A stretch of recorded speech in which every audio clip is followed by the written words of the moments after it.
నమస్కారం, నేను మీ అత్తిలి రాజు, BCY party. December 11వ తేదీ గురువారం విజయవాడ కేంద్రంగా బీసీవై పార్టీ ఆధ్వర్యంలో తలపెట్టిన ఏపీ బీసీ మహా సదస్సు కార్యక్రమానికి ఆంధ్రప్రదేశ్ రాష్ట్రంలో ఉన్న బీసీ మేధావులకు, బీసీ ప్రతినిధులకు, అలాగే బీసీ సంఘాలకు నాయకత్వం వహిస్తున్న నాయకులకు, నాయకుమణులకు కూడా అందరికీ సాదర స్వాగతం పలుకుతున్నాం. బీసీవై పార్టీ అధ్యక్షులు శ్రీ బోడే రామచంద్ర యాదవ్ గారు బీసీ గలంతో బీసీల యొక్క హక్కుల కోసం ఏపీ బీసీ మహాసదస్సును హోటల్ లెమన్ ట్రీ విజయవాడ నందు డిసెంబర్ 11 గురువారం ఉదయం 10 గంటల నుండి సాయంత్రం 5 గంటల వరకు సదస్సును ఏర్పాటు చేయడం జరిగింది. ఈ సదస్సులో బీసీలందరూ కూడా భాగస్వాములవి. ఆంధ్రప్రదేశ్ పాలకులు ఎవరైతే ఉన్నారో బీసీలకు చేస్తున్న అన్యాయం ఏదైతే ఉందో ఆ అన్యాయాన్ని మన హక్కుతో గలమెత్తి మన హక్కులను మనం సాధించుకోవడానికి బీసీవై పార్టీ రామచంద్ర యాదవ్ గారు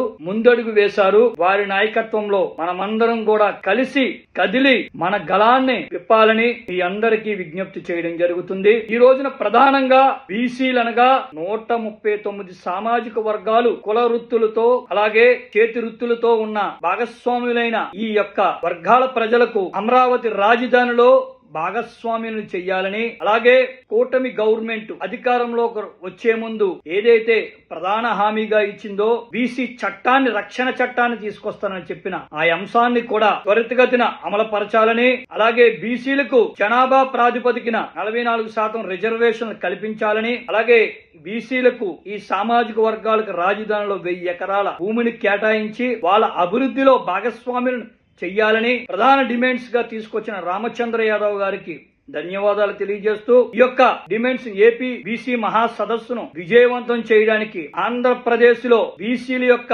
హక్కులు కోరేవారు, బీసీల యొక్క రక్షణ కోరేవారు, బీసీల యొక్క ఐక్యత కోరేవారు అందరూ కూడా ఈ కార్యక్రమంలో భాగస్వామ్యం కావాలని అందరికీ కూడా విజ్ఞప్తి చేయడం జరుగుతుంది. రామచంద్ర యాదవ్ గారి పోరాటం బీసీల యొక్క రాజ్యాధికారం కోసం, బీసీల యొక్క హక్కుల కోసం, బీసీల యొక్క ఐక్యత కోసం, బీసీలను రాజకీయ శక్తిగా తీర్చిదిద్దాలనే ఒక దృఢ సంకల్పంతో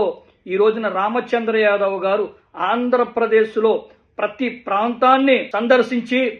ప్రజల యొక్క కష్టాలను, సమస్యలపై అనేక ఉద్యమ పోరాటాలు చేస్తూ ప్రజల ముందుకు వస్తున్న రామచంద్ర యాదవ్ గారికి బీసీ ప్రజల యొక్క ఐక్యతను చాటి మన యొక్క హక్కులు పోరాటం సాధించుకుని రాజ్యాధికారం దిశగా అడుగులు వేయడం కాదు, 2029లో మనం ఒక శక్తిగా అవతరించి, రాజకీయ శక్తిగా అవతరించి ఆంధ్రప్రదేశ్ యొక్క బీసీలకు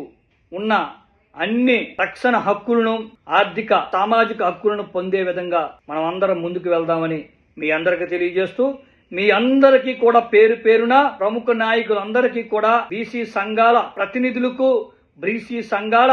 ముఖ్య నాయకులకు, మేధావులకు అందరికీ కూడా సాదర స్వాగతం పలుకుతూ అందరినీ ఆహ్వానించడం జరుగుతుంది. జై బీసీవై పార్టీ, జై రామచంద్ర యాదవ్, జై జై బీసీ, జై పూలే, జై అంబేద్కర్.